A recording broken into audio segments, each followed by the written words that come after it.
Hello friends, welcome to my mini vlog. कसे आहात तुम्ही सर्व? तर आता आम्ही निघालो आहोत चारकोपचे गणपती बाप्पा बघायला आणि आमच्यासोबत आहेत रोहन आणि ज्योती. सर्वात अगोदर आम्ही पोचलो चारकोपचे चिंतामणी बघायला आणि तुम्ही बघू शकता मूर्ती किती सुंदर आहे.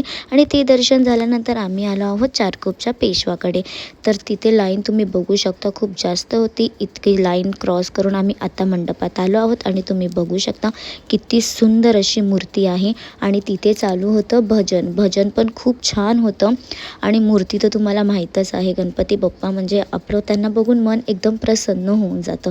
आणि ते झाल्यानंतर फायनली मला त्यांचे चरण स्पर्शसुद्धा मिळाले आहेत आणि मन एवढं तृप्त झालं तुम्हाला काय सांगू. ते दर्शन झाल्यानंतर आम्ही आता फायनली पोचलो आहोत चारकोपच्या राजाकडे आणि तुम्ही बघू शकता मूर्ती किती सुंदर आहे. आणि चारकोपच्या राजाचे दर्शन पण खूप छान झाले. त्यांचे पण चरण स्पर्श करून मला खूप मस्त वाटलं. आणि तुम्ही इथे बघू शकता बाल गणेशसुद्धा आहेत, ते पण किती छान आहेत. आणि ते झाल्यानंतर आम्ही पोचलो आहोत चारकोपच्या सम्राट बघायला. मूर्ती खूप मोठी होती आणि खूप छान होती.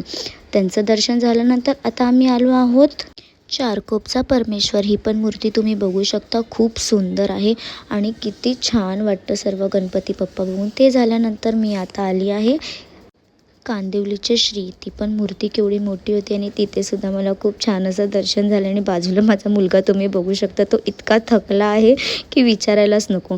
आणि फायनली आपण आलो आहोत चारकोपचा विघ्नहर्ताकडे. ते बघून खूप छान वाटतं. आणि बघा, हा इथून उठतच नाही आहे. हा गणपती बाप्पांना इतकं प्रेम करतो की तुम्ही बघू शकता. Thanks for watching guy.